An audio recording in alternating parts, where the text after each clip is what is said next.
네, 안녕하세요. 김프로입니다. 오늘 코스피는 마이너스 0.09% 하락, 코스닥은 마이너스 0.79% 하락 마감을 했습니다. 이제 미국 증시가 반등의 성공을 좀 간밤에 해줬기 때문에 우리 증시도 오늘은 양봉 마감을 좀 해줄 수 있기를 기대를 했으나 오전에 반등이 좀 나오다가 1시 반 정도 넘어서 급격하게 또 매물이 출회되면서 결국은 오늘의 저점 그리고 어제의 저점까지 깨면서 하락 마감을 했습니다.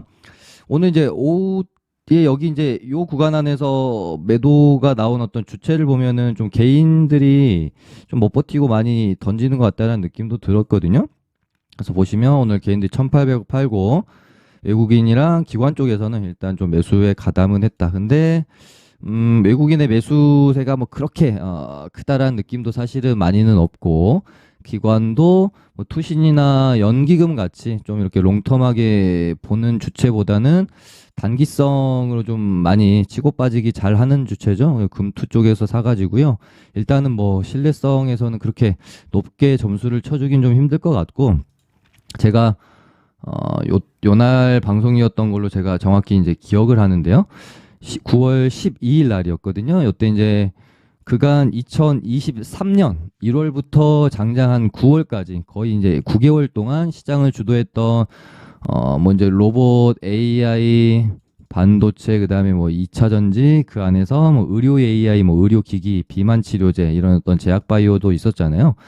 이 모든 섹터가 거의 같은 딱 느낌에서 요날이었던 걸로 제가 기억을 하거든요. 동시다발적으로 살짝 이제 무너지는 듯한 고점에서 뭔가 이제 조정의 느낌보다는 세력들도 물량을 다 털고 나간 듯한 느낌이 굉장히 이때 좀 싸하게 들었어요. 그래서 제가 뭐 썸네일 제목이랑 방송에서도 그렇게 좀 이야기를 좀 드렸었는데요. 이때 이제 방송에서 드렸던 멘트가 2023년 들어서 제가 사실은 뭐 거의 대부분의 이런 어떤 조정 구간 안에서 아직까지는 그래도 상승 추세 유지 관점을 계속해서 말씀을 드렸고 뭔가 상승 추세가 꺾일 것 같다 좀 조심하자 이런 멘트를 사실상 이때 이제 거의 처음 드린 것 같다라고 제가 말씀을 드렸거든요. 근데 정확히 기억이 나서 말씀을 드립니다. 말씀을 드리면서도 꺾이지 않고 이 또한 조정으로 다시 이렇게 상승 추세를 이어나갔으면 좋겠다라고 생각했는데 뭔가 종목들의 움직임, 고점에서 너무나도 의도적으로 뭔가 좀 이렇게 털고 나가는 듯한 모습들이 좀 많이 보였기 때문에 불안했었어요. 그래서 어차피 이제 추석 연휴도 또 앞두고 있고 그래서 추석 연휴까지는 시장이 크게 재미가 없을 것 같아서 뭐 좀 이렇게 관망하거나 뭐 이렇게 그냥 소극적으로 트레이딩 정도로만 매매를 하시면서 남은 9월을 보내시는 게 좀 좋을 것 같다라는 멘트를 좀 드렸고 그리고 나서 이제 뭐 추석 연휴가 끝나고 나면 시장이 좀 좋아질까 기대를 했지만, 뭐, 그냥 4일 그리고 5일, 좀 이틀 됐잖아요. 수요일, 목요일, 더 안 좋은 흐름으로 일단은 진행이 되고 있습니다. 그래서 오늘 이제 뭐 말씀드리고 싶은 사실 주요한 내용은 우리가 2023년 들어서 시장이 상승 추세로 좀 바뀌기 시작을 했고 그 가운데서 나왔던 이런 어떤 조정 구간 때와 그러니까 이 상승 추세가 유지가 되고 있는 가운데 나왔던 이런 어떤 조정 구간과 상승 추세가 꺾이고 단기적으로 일단은 좀 꺾였고요. 여기서 뭐 잡아주고 다시 올라가 준다라고 하면은 그래도 아직까지는 이 큰 상승 추세는 유지가 될 수도 있는데 여기서 만약에 한 번 더 꺾인다라고 하면 121선까지 꺾이고 뭐 241선까지 이렇게 꺾일 수가 있잖아요.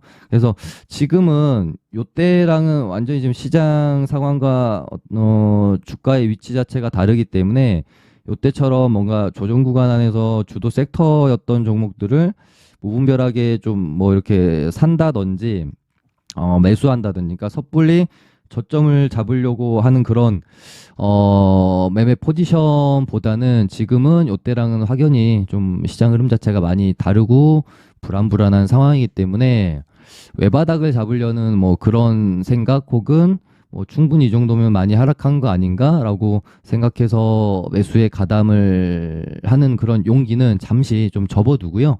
조금 비싸게 사더라도 시장이 어떻게 진행되는지 정말 확실히 확인이 되기 전까지는 뭔가 적극적인 포지션을 취하지 않는 게 좋겠다라는 생각이 듭니다. 그러니까 시장 상승 추세에 대한 어떤 높은 어떤 확신을 가지고 있을 때는 이런 뭐 중간중간에 조정이 나왔을 때 충분히 이제 많이 하락한 주도 섹터들 주워 담으면 수익을 줬을지 모르겠지만 지금은 확실히 요 앞 구간에서 이런 조정들과는 완전히 좀 확실히 이제 다른 흐름이잖아요. 121선도 이탈을 했고 지금 241선까지 이탈을 한 상황이잖아요. 뭐 겨우겨우 800포인트를 지켜주긴 했지만 일단은 어떻게 될지 좀 흐름을 지켜봐야 될 것 같고요.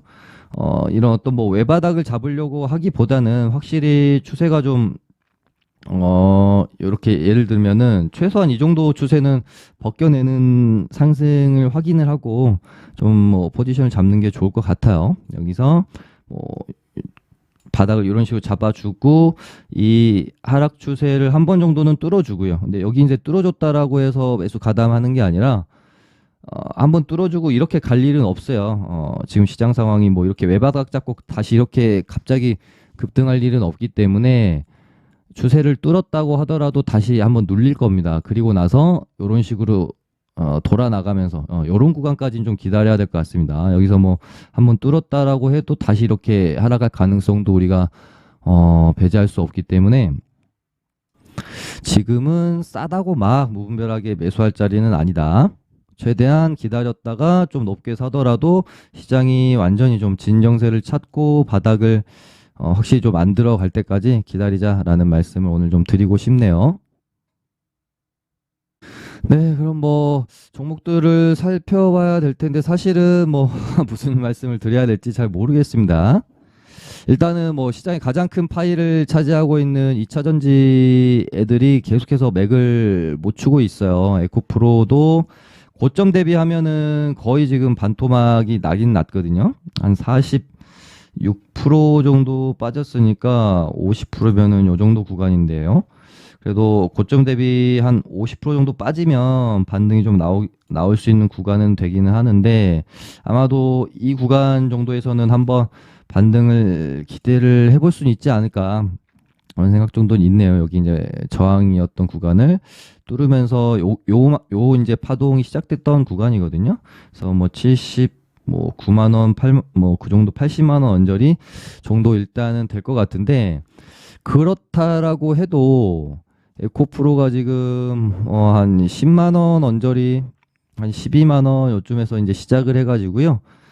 10배 넘게 이제 상승을 하고 이 어떤 그 대시세가 마무리가 되고 하락하는 구간에 있기 때문에 여기서는 이제 뭔가 이제 이런 지지 구간에서의 어떤 단기 트레이딩 용도로서 우리가 볼 수는 있겠지만 이 정도 떨어졌으면은 싼 거 아닌가 길게 끌고 가봐야지 이렇게 접근하기에는 지금 자리는 그렇게 저는 좀 뭐 매력적인 구간은 아니라고 생각을 합니다.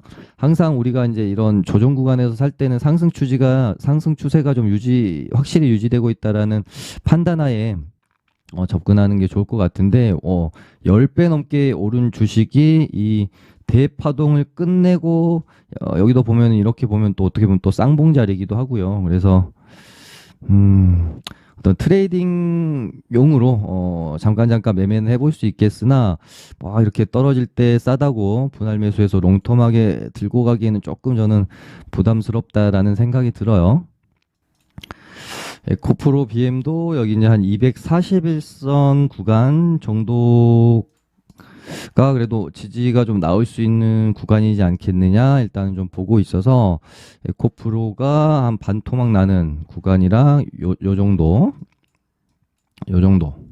가격대 에코프로 BM의 한 241선 부근 그 다음에 포스코 DX는 이제 완전히 이제 꺾이는 구간이라고 봐야 될 확률이 크겠죠. 1파, 2파, 마지막 피날레 3파까지 다 나오고 이제 다 꺾이는 구간이라서 얘는 조정 구간에서 받기에는 좀 많이 부담스러운 것 같습니다. 얘도 야 정말 대시세 냈네요.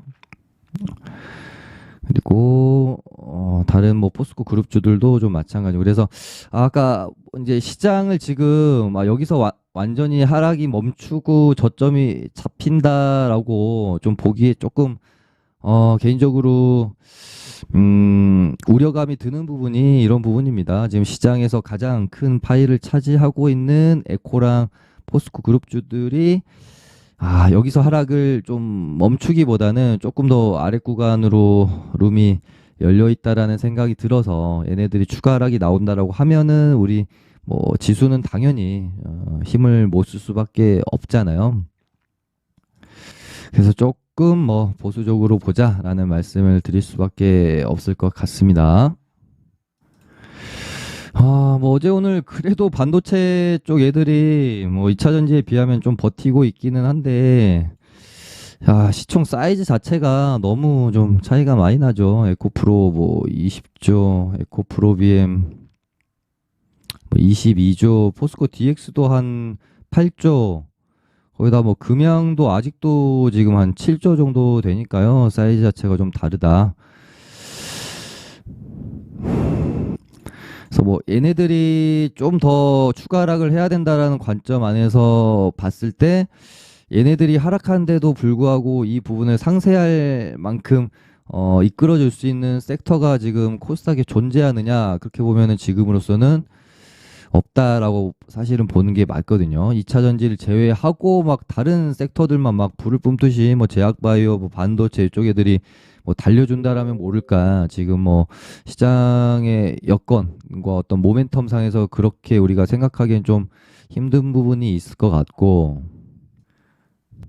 그래서 지금 뭐 이제 시장의 저점을 섣불리 예단하지 말자는 말씀을 좀 계속해서 드리고 있는 것 같습니다. 거기다가 뭐 오늘 로봇 섹터도 뭐 엊그제 방송에서 말씀드린 것처럼 이제 두산 로보틱스 상장하면 이제 재료 소멸로 죽을 가능성이 이제 90% 이상이기 때문에 어제죠. 이제 4일까지 해서 정리를 해주시는 게 좋을 것 같다라는 멘트 좀 드렸었죠.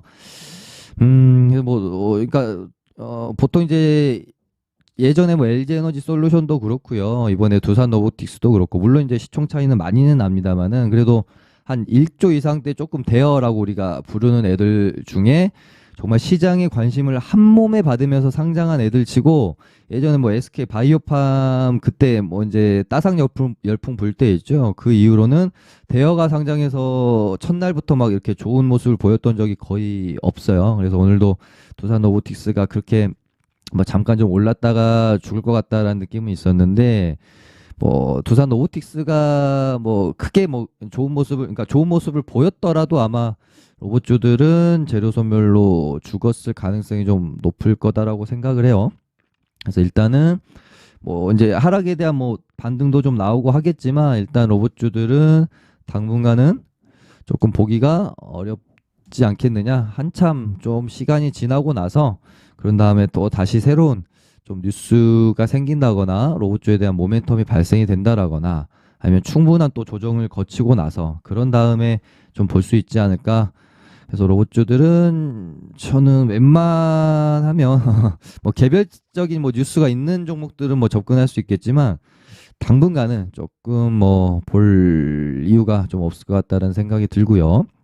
그 다음에 볼만한 게 좀 없습니다. 반도체도 좀 그렇고 비만 치료제도 뭐 그냥 안 좋고, 의료 AI도 이런 거 보시면 그냥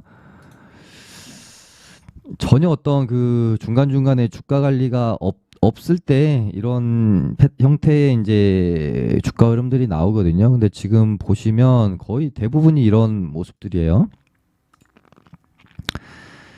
그리고 뭐 여러 번 좀 언급은 일단은 드렸는데요. 저는 지금 뭐 그나마 매력적으로 보여지는 게 제약바이오밖에 없다. 왜냐면은 좀 그래도 이제 코스닥에서 시총을 좀 차지하고 있는데 바닥권에서 크게 떨어질 구간이 없다. 그러니까 뭐 얘네들이 어떤 모멘텀이 좀 발생이 되어 오를 건데 어떤 재료가 생길지까지는 제가 알 수는 없어요. 근데 굳이 내가 뭐 지금 좀 어떤 뭐 섹터를 공략을 하고 싶다라고 하면 제약바이오 쪽이 그나마 좀 안전하다. 얘네는 이제는 뭐 더 이상 하락할 구간이 없습니다. 시장 아무리 하락해도 그 하락폭이 좀 제한적이잖아요. 제약바이오 애들은.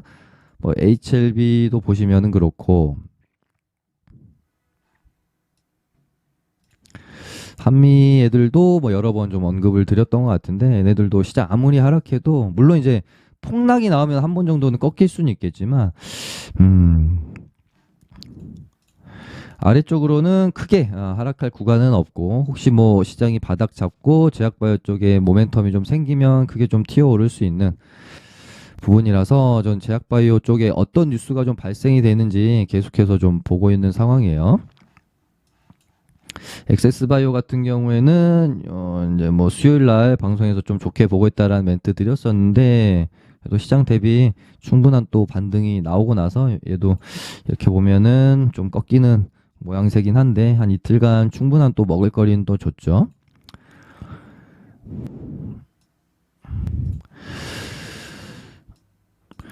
그리고 뭐 최근에 보시면은 뭐 그러니까 워낙 제약 바이오들이 많이 빠졌기 때문에 개별적으로 좀 올라갈 만한 뉴스가 발생이 되면 충분히 또 폭발적으로 잘 올라주는 모습도 많이 보이고 있거든요.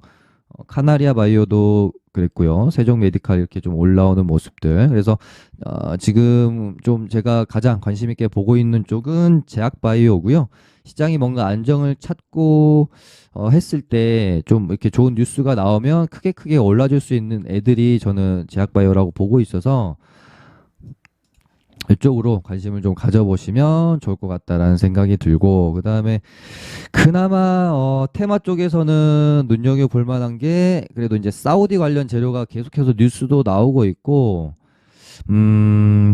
지금 미코바이오메드가 그래서 한번 이제 파동을 내고 여기서 이제 어떻게 보면 이제 눌림목 구간 안에 있죠. 여기서 다시 그러니까 시장이 좀 진정을 찾고 그다음에 사우디 관련 또 뭔가 좀 모멘텀이 생기면 한 번 정도 더 파동을 낼 수 있는 그래도 가능성이 있는 테마는 이쪽이지 않겠느냐 좀 그렇게 보고 있어요.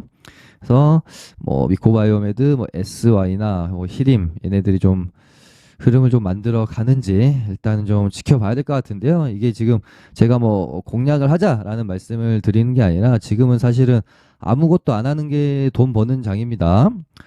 그냥 눈으로만 좀 보면서 시장이 혹시라도 그러니까 뭐 시장 분위기라는 것은 하루 만에도 바뀔 수가 있는 거기 때문에 시장 분위기가 갑자기 좀 뭐 좋아지는 그런 분위기로 갔을 때 볼만한 테마가 요 정도가 있다라는 말씀 드리고요. 그다음에 볼만한 게 좀 뭐 많이 없는 것 같습니다. 신성 델타테크는 제가 뭐 얘가 신성 ST 상장 재료가 있는데 요 재료를 얘가 써먹으려고 그러는 건지 쉽게 뭔가 주가가 크게 안 빠진다. 그러니까 초전도체 이슈로만 보면은 이미 지금 다 빠져서 요 정도 있어야 맞는 거잖아요. 뭐 이슈는 이제 이미 끝나 버렸으니까 한 요 정도 있어야 맞는 건데 얘가 참 이 구간에서 잘 버티더라고요. 그러다가 하루 훅 빼더니 여기서 이제 말아 올리는데 뉴스를 신성 ST 뉴스를 달았어요. 그래서 지금 뭐 개별주 중에서는 제가 가장 관심 있게 보고 있는 거는 얘 정도 있는 것 같습니다. 신성 ST가 19일 날 상장이라서요.